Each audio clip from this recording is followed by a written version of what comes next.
அன்னூர் இஸ்லாமிய பெண்கள் கல்லூரியின் மாணவி 3ஆம் ஆண்டு படிக்கும் மாணவி தஸ்லீமா. நெஞ்சில கை கட்டலாம் அப்படின்னு நீங்க சொன்னீங்க.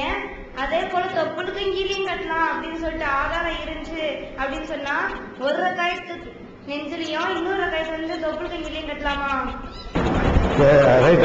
அதாவது நெஞ்சில கை கட்டுறதுக்கு ஆதாரம் இருக்கிற மாதிரி தொப்புளுக்கு கீழே கையை கட்டுறதுக்கு ஆதாரம் இருந்தால் ரெண்டு விதமா ஒரு ரக்காத்துல எப்படி ஒரு ரக்காத்துல அப்படி கட்டிக்கலாமான்னு இருக்கிறாங்க. இருந்தா கட்டலாம், இருந்தா கண்டிப்பா கட்டலாம். ஆனால் அப்படி இருக்குதா? தொப்புளுக்கு கீழே கை கட்டுவதற்கு ஹதீஸ் இருக்குதான்னா இருக்குது. அது எப்படிப்பட்டதா இருக்குதுன்னு கேட்டா எல்லா அறிஞர்களாலும் நிராகரிக்கப்படத்தக்க நம்பகமானவர்கள் இல்லாதவர்கள் மோசமானவர்களால் அறிவிக்கப்படுற ஹதீஸ்கள் இருக்கிறது. அது உதாரணத்துக்கு சொல்வதா இருந்தால் அபூதாவுதுல 645வது ஹதீஸ். அதுல என்ன வருதுன்னு கேட்டா அலி ரலியல்லாஹு அன்ஹு சொன்னதாக அதுல இடம்பெறுகிறது.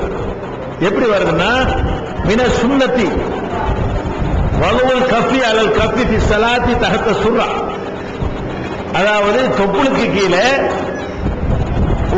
ஒரு கை மீது ஒரு கையை வைத்து தொப்புளுக்கு கீழே வைத்துக் கொள்வது சுன்னத்து என்று அலி சொன்னார் அப்படிங்கிற ஒரு செய்தி அபூதாவுதில் இருக்கிறது.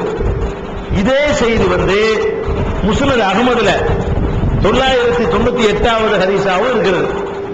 இதே ஹதீஸ் வந்து பைஹக்கிங்கிற நூல்ல 2170வது ஹதீஸாகவும் இருக்கிறது. இதே ஹதீஸ் வந்து 2171வது ஹதீஸாகவும் பைஹக்கில் இருக்கிறது. தாரகுத்னியில 1வது வால்யூம்ல 286ஆம் பக்கத்திலையும் இதே செய்தி தொப்புளை கீழே கை கட்டுவது சுன்னத்து அப்படிங்கிற செய்தி. இதே செய்தி வந்து தாரகுத்னியில இன்னொரு இடத்துல அடுத்த ஹதீஸாவும் வந்திருக்கிறது. ஒரு 8 ஹதீஸ் இப்படி வருது.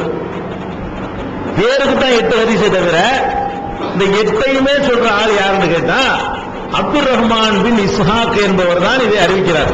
இப்ப நான் சொன்ன அவ்வளவு அபூதாவுதுல வர்ற ஹதீஸா இருந்தாலும் அஹ்மதுல வர்ற ஹதீஸா இருந்தாலும் பைஹக்கில வர்ற ஹதீஸா இருந்தாலும் தாரகுத்னில வர்ற ஹதீஸா இருந்தாலும் எல்லாத்தையும் யார் அறிவிக்கிறார்னு கேட்டா அப்துல் ரஹ்மான் பின் இஸ்ஹாக் என்பவர் தான் அறிவிக்கிறார். இஸ்ஹாக்குடைய மகன் அப்துல் ரஹ்மான்.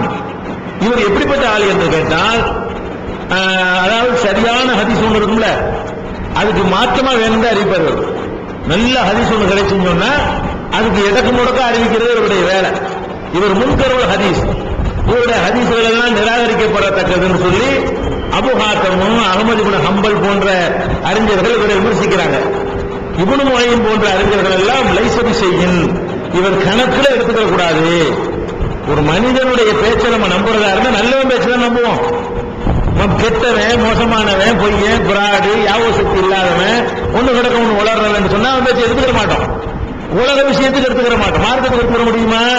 இந்த அப்துல் ரஹ்மான் பின் இஸ்ஹாக் என்பவரை பொறுத்த வரைக்கும் அவர் லைசன் செய்யும் கணக்கில் எடுத்துக்கிற கூடாது. புகாரி இமாம் சொல்றாங்க ஃபீஹி நல்ருன், இவர் விஷயத்தில் நிறைய ஆட்சேபனை இருக்குது, இவர் நம்பிக்கையான ஆள் கிடையாது.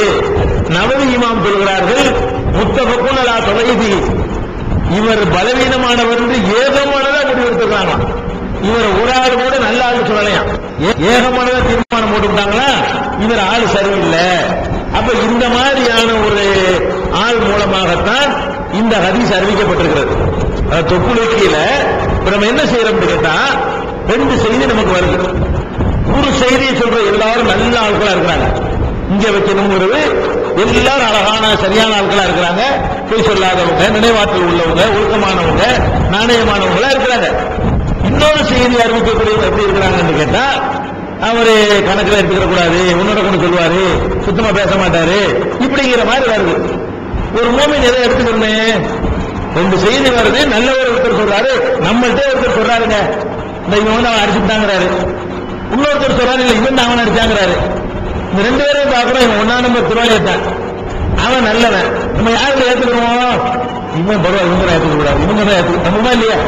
ஒரு சாதாரண ஒரு மனுஷன் அடிச்சுட்டான்னு சொல்லும் போது கூட சொல்ற ஆளை பார்க்கிறோம். நம்பிக்கையான ஆள் சொன்னாங்களா கரெக்டா தான் இருக்கும், நம்பிக்கை இல்லாத ஆள் சொன்னாங்களா இது சரியா இருக்காது. நம்ம இல்லையா? ஒரு துன்யாவுல நீங்க எப்படி நம்புறீங்க அப்படித்தான் தீர்நிலையை நம்பணும். 2 விதமான செய்தி வருது. ஒரு செய்தியை சொல்றாங்க எல்லாரும் நல்ல ஆட்களா இருக்கிறாங்க, ஒரு செய்தியை சொல்ற ஆட்கள் வந்து விமர்சிக்கப்பட்ட ஆட்களா இருக்கிறாங்க. நமக்கு எது பேணுதல், எது பாதுகாப்பு, விமர்சனத்துக்கு அப்பாற்பட்ட செய்தி எடுத்துக்கொள்வதுதான் நம்முடைய ஈமானுக்கு, நம்முடைய அமலுக்கு, இபாதத்துக்கு பாதுகாப்பானது. அதனால தொப்புளை கீழே கட்டுறதுக்கு ஹதீஸ் இருந்தாலும் அது சரியில்லை என்பதுதான் கரெக்டான கருத்து. இது வேடிக்கை என்ன தெரியுமா, அபூதாவுதுல தான் இந்த ஹதீஸ் வருது. அபூதாவுதே இந்த ஹதீஸை எழுதிவிட்டு இது சரியில்லைன்னு எழுதிவிட்டாரு. அதை எடுத்து காட்டுறாங்க.